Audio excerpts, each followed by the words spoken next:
Welcome back. While the number of states allowing marijuana use continues to rise, also on the uptick is the concern pot is having on pets. In a recent study published in the PLOS One, a peer-reviewed open access scientific journal, veterinarians from the U.S. and Canada reported seeing a rise in cases of cannabis poisoning among animals.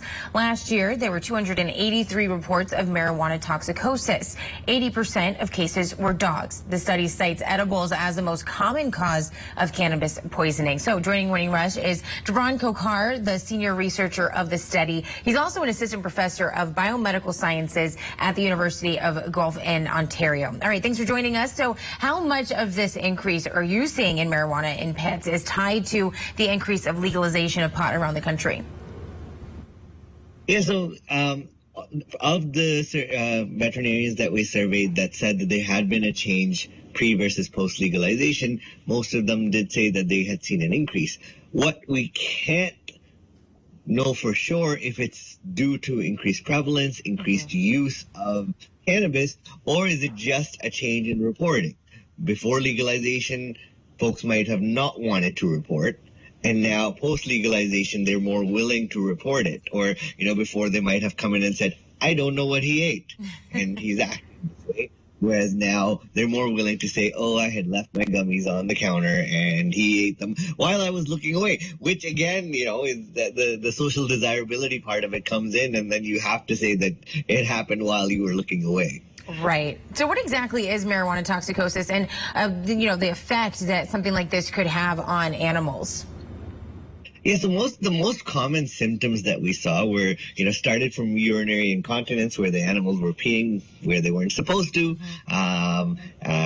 ataxia, some movement-related issues, both in terms of how coordinated their movements were, but also just movement in general. And then the other one that was big was what's called hyperesthesia, where all of their senses were on high alert. So, if you poked them or played a sound or, were putting a light into their eyes, all of those senses are now hyperactive.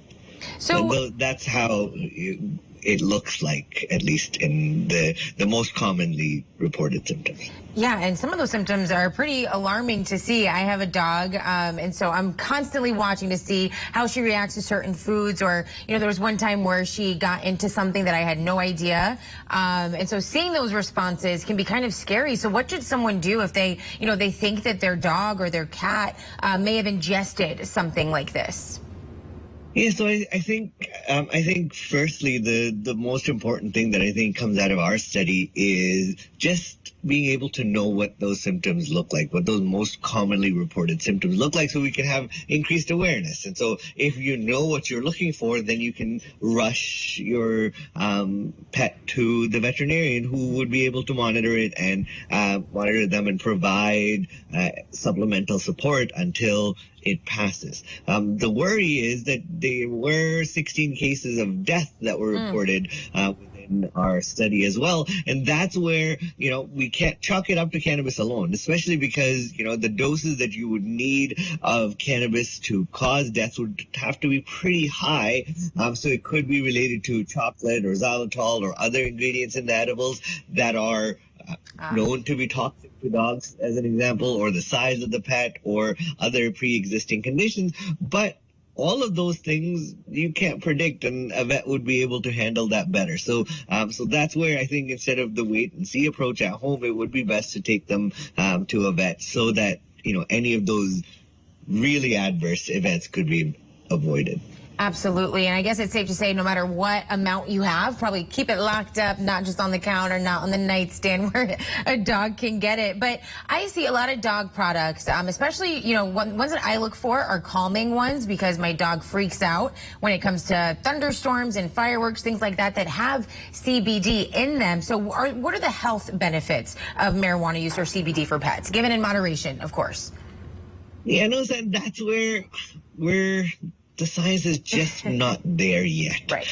We're getting there. There are more and more studies happening. We'll be taking part in some safety and efficacy studies as well, which will hopefully get the science there. But we, at least in Canada, the products, the cannabis-based products, have not been approved for veterinary use yet. And so that guideline that would come with that in terms of how much dose you could give, etc., has not been approved or been given out to the public. And so everything that's happening outside of that is experimental use, and that comes with its own issues. And the other issue is that a lot of the products that might be available, because it's unregulated, may still contain THC. And then that, products that you might find that say they have CBD, a lot of studies, even for the products that have been made for human use, end up having more than negligible amounts of THC in them, which would then cause the psychotropic or the psychoactive effects and may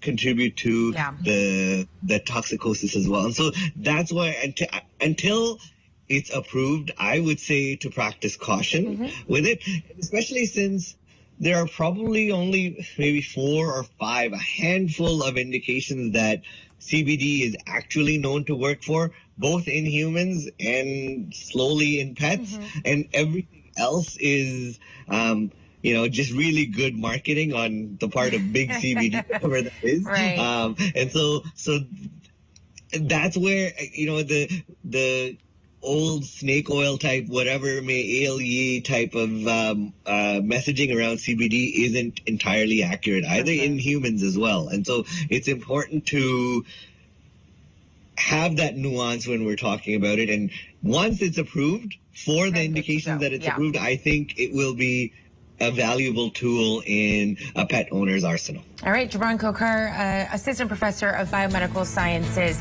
Thank you for joining us. Thank you. It was a pleasure. We'll be right back.